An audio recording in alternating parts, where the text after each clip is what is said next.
Last week we talked about God being a just God. And I hope you understood that the title last week, Just God, didn't mean, oh, it's just God. No, it meant a just God.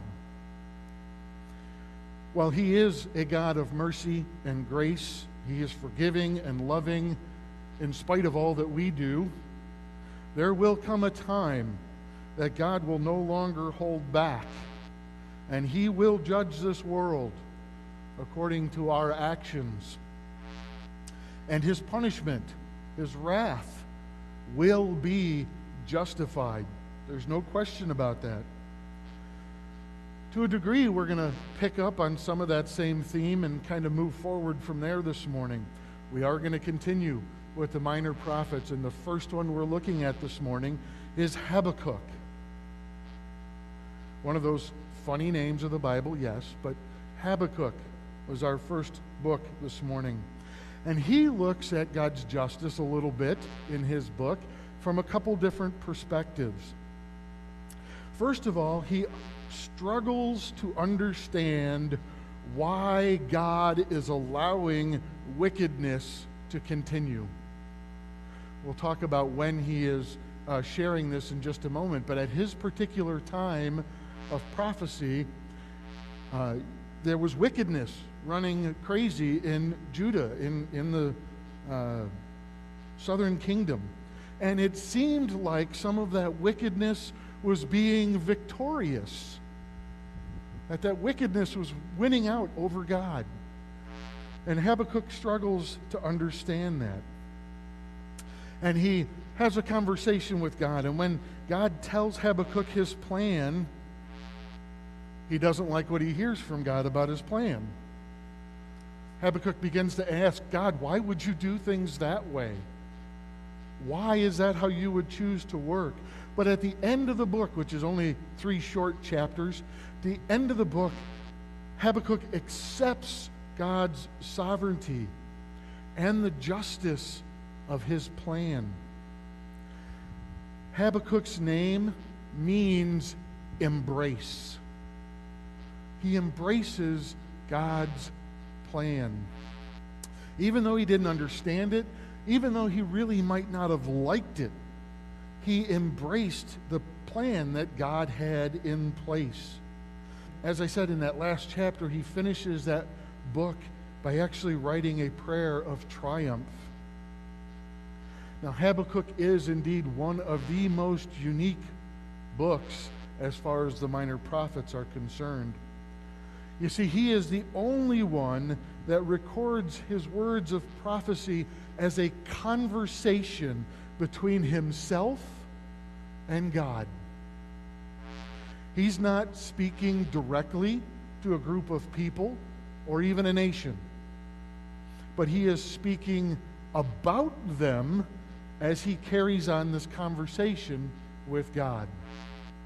A conversation in which he begins to question God and why God is doing things a certain way. Now, understand this conversation is not in a negative light, but it's a very positive thing. And through that conversation, God gives this prophetic plan that is about to unfold. Let's talk about Habakkuk himself for just a second. You see, he's another one of these prophets that we don't have great detail on. You can kind of see a theme here about all these minor prophets.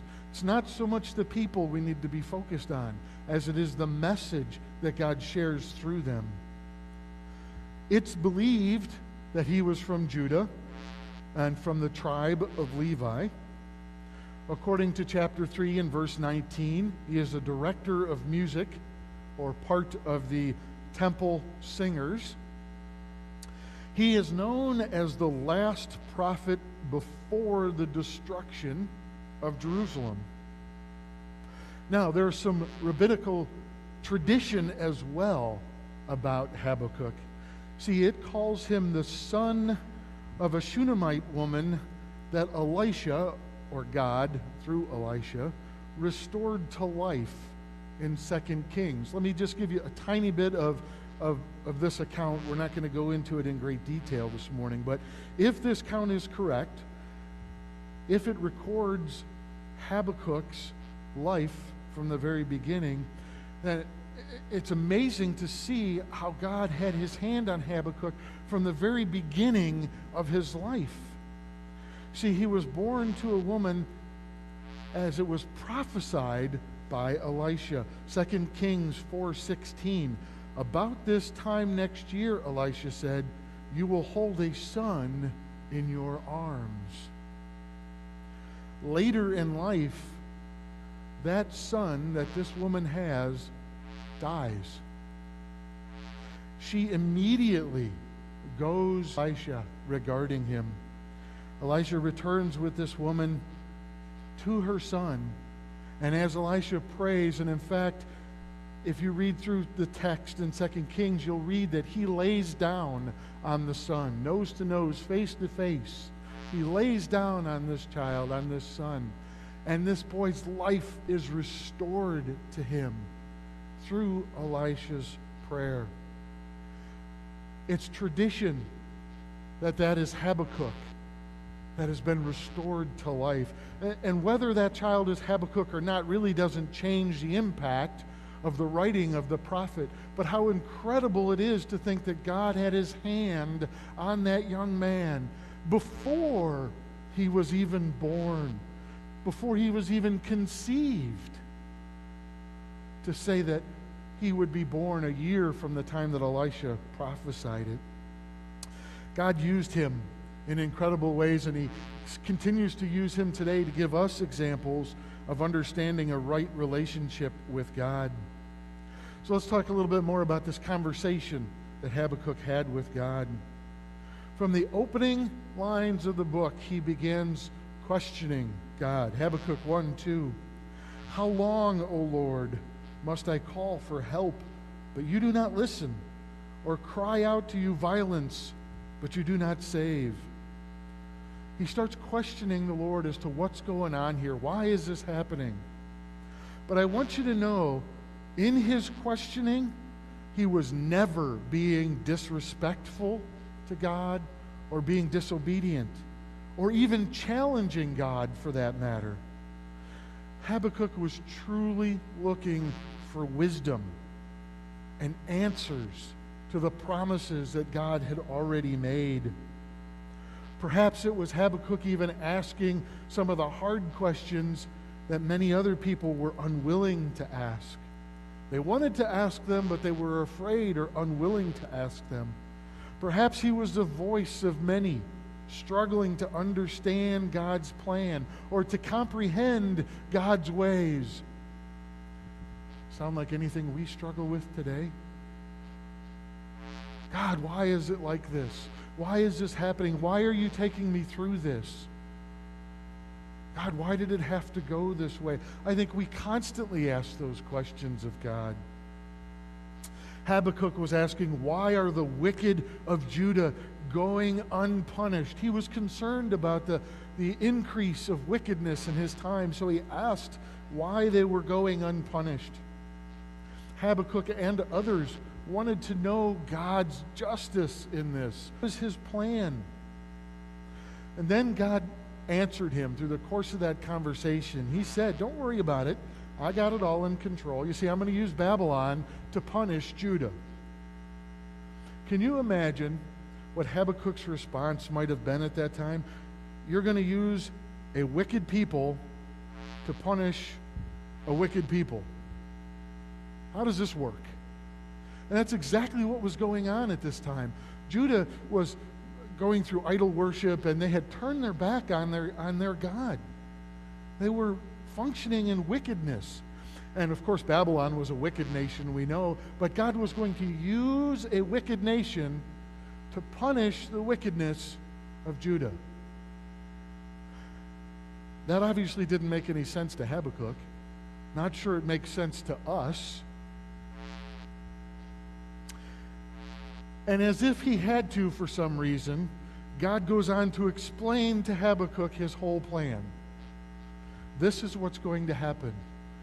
Yes, Judah's going to fall to Babylon, but Babylon's going to fall as well. And God takes it upon himself to lay out the whole promise of what's going to take place in the short term and in the long term. The plan of punishment for Judah was short term, but ultimately Babylon would be punished as well. In the final chapter of Habakkuk, we get a glimpse of maybe the most important message of his whole book. And that's that even though he didn't fully understand God's plan or why God was doing things the way he was, he trusted that God was in control, that his plan was important, and that Habakkuk's understanding of it didn't really matter. And Habakkuk didn't have to question that plan because God had the right plan at the right time for the right reason. In the end, God would prevail. The wicked would be punished, and God would keep his word. Even if Habakkuk didn't understand all the details of it, he trusted in God's justice. He trusted in God's plan and in God's word. And Habakkuk confirms that when he writes in chapter 3, "Though the fig tree does not bud, and there are no grapes on the vines, though the olive crops fail and the fields produce no food, though there is no sheep in the pen and no cattle in the stalls, yet I will rejoice in the Lord. I will be joyful in God, my Savior." In essence, Habakkuk was saying that though none of this looks good, though none of this makes any sense to me, God, I trust you. And I trust your plan. I will not draw on my strength. I will not draw on what I see happening around me, no matter how dark it appears. But my hope and my strength are in God alone. See, if only we could have that same understanding today. Habakkuk was prophesying about an invasion of Judah. He was prophesying about Babylon. He told of the wickedness of Judah and the more wicked Babylonians that would be taking over. He prophesied about God's wrath. All of that we can gain from his book. But to me, the most important message that we can take away from Habakkuk today is this concept of trusting God in any and every circumstance, whether we completely understand it or not. That's the important thing we need to remember. We like to ask why. We like to know the beginning from the end. We like to understand the reasons why things are going the way they are, or certainly I do. I'm constantly wanting to know where this is going to lead, what's going to happen, how do I avoid this? But it's not in my seeing, it's not in my understanding that I gain any peace, but it's in trusting God and the plan that he has in store. It's okay that we don't always understand, as long as we learn to trust. God has our best in mind. Whether or not we understand the whole path, we must walk where he calls us to walk. God is in control. And truly, he does have our best in mind. Habakkuk does also show us that it's okay to ask God questions. Even some fairly detailed, specific questions. It's okay to ask God. But when we don't understand the answer or why he allows things to happen the way they happen, that's when we must truly learn to trust God's plan. We can ask all the questions we want to ask, but whether or not we understand the answer, we must trust that plan that God has. We cannot turn our hearts away from him. And that is what we tend to do when things don't go the way we want them to go. We get upset. We get frustrated. Sometimes we even go to the extent of shaking our fist at God. We get all mad and unhappy because things aren't according to our plan or in our time. But that's not what Habakkuk wants us to gain from his words. He said, even though the fig tree is empty, even though life is not as I expected it to be, despite how bleak something might look at the time, yet I will rejoice in the Lord, and I will trust in Him. Let's move on this morning. Zephaniah is our next minor prophet. Zephaniah is the great-great-grandson of Hezekiah, one of the kings of Judah. Zephaniah establishes his family line in the first verse of chapter 1. And I think that he did that to establish his social standing at the time. Think about it for a minute. We had prophets like Micah who prophesied to the smaller, poorer areas of Judah. We might even say to the more common man of the time. But Zephaniah was called to speak more to the court circles and to the political people of the time. Their message was to different people groups when they were giving it. He primarily spoke to Judah and Jerusalem, though his word applies to many, many others. His prophecy was during the reign of King Josiah, the last good king of Judah. So his prophecy was between 640 and 609 BC. Zephaniah's heritage or bloodline, the fact that he was connected to Hezekiah, is maybe what helped him to connect a little bit with King Josiah. Josiah strived to get Judah back on track with God. I said he was the last good king, and his desire was to see Judah's hearts and minds restored to serving God as it should be. He saw the wickedness that permeated the nation, and he wanted to change that. He had not only Zephaniah giving him godly wisdom and instruction, but most likely he also heard from Jeremiah and Nahum and Habakkuk, all of those during his reign as king. While the kingdom was being redirected from idol worship to true worshipers, Zephaniah, of course, by God's leading and direction, he saw it necessary to change more than just the surface or the outward appearance of people of a nation. He saw the need for an inward transformation of life and not just a good public persona. He cried for change, true change, not just lip service. Because of the unfaithfulness and wickedness around him, he spoke about the coming day of the Lord.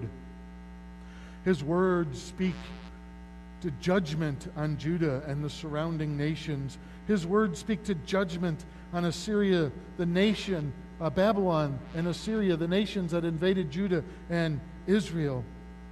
Zephaniah was not thinking of, or was he ever concerned about, temporary change, but he was speaking far beyond people's current conditions. He indeed was speaking of the day of the Lord. Zephaniah chapter 1, I will sweep away everything from the face of the earth, declares the Lord. I will sweep away both men and animals.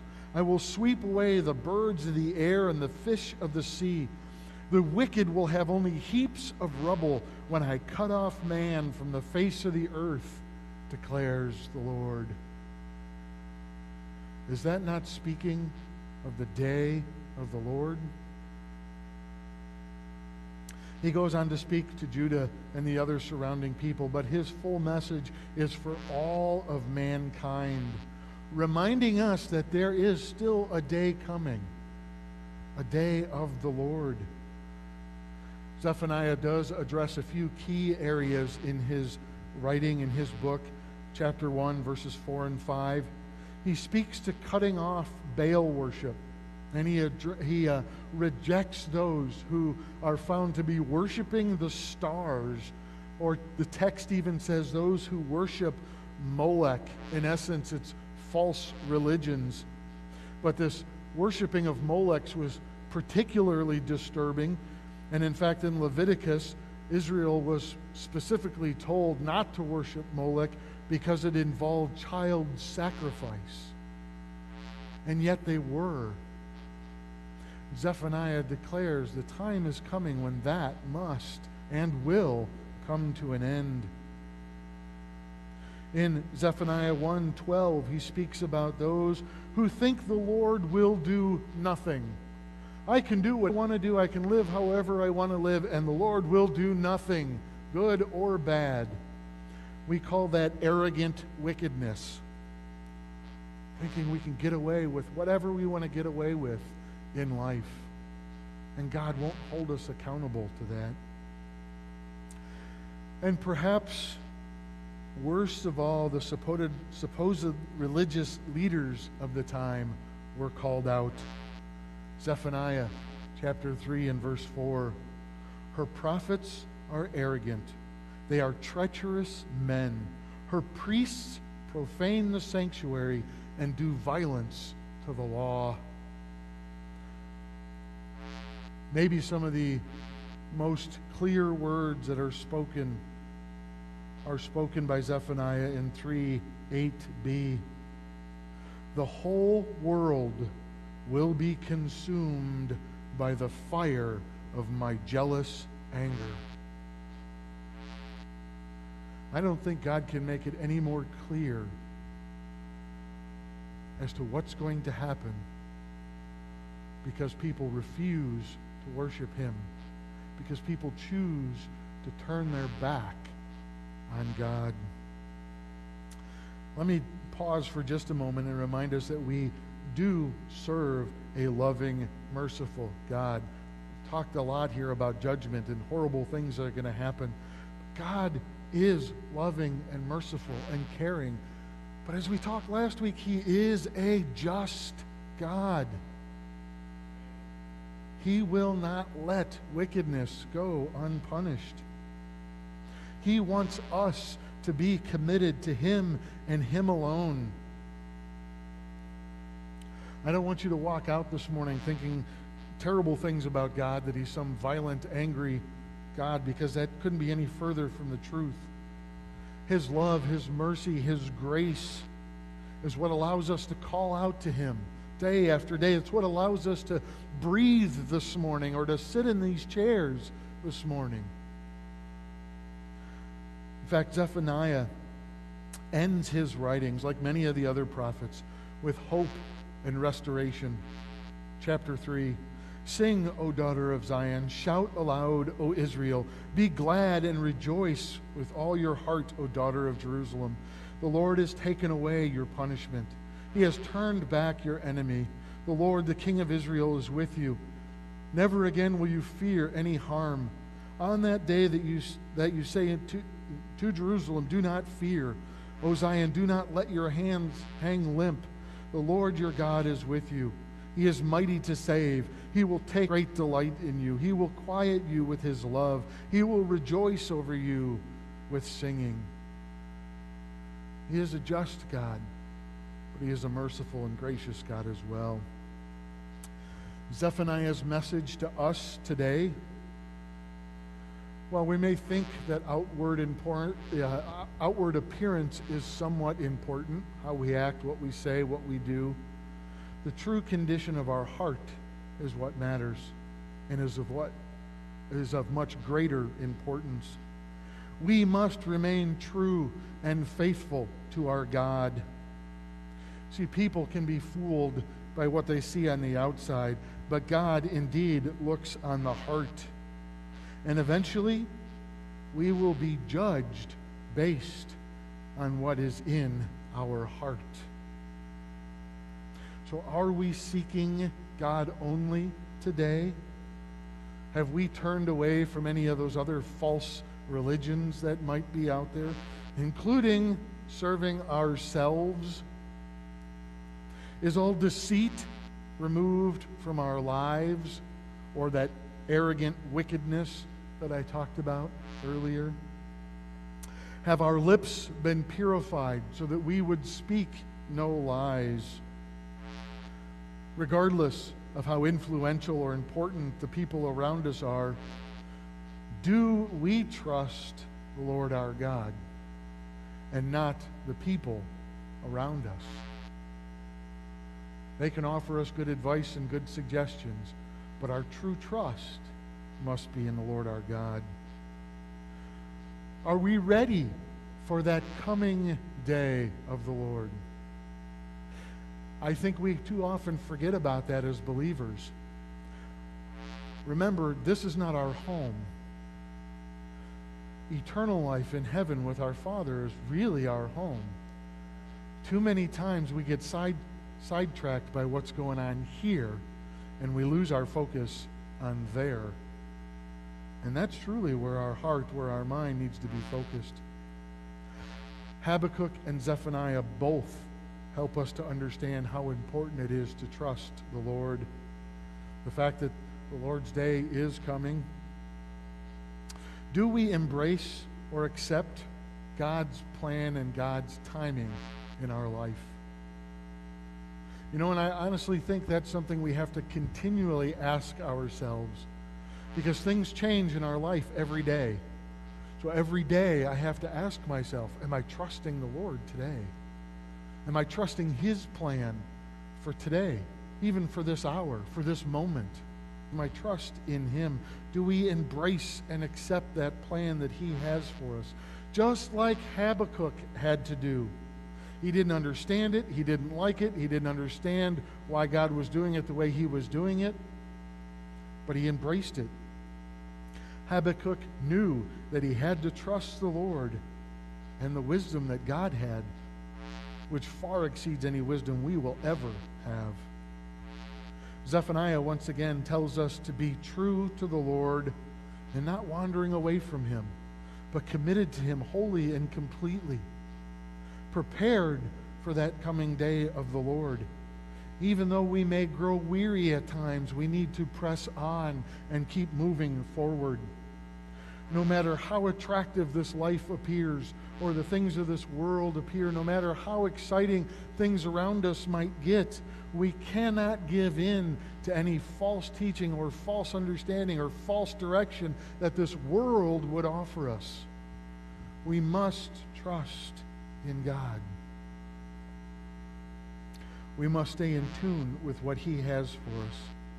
And we must learn that His way is always, that's hard, always the right way for us, even if we don't understand it. So this morning, I want us to ask ourselves a couple of very serious questions that only we can answer for ourselves. Is our heart in the right condition today? Are we serving the Lord our God alone?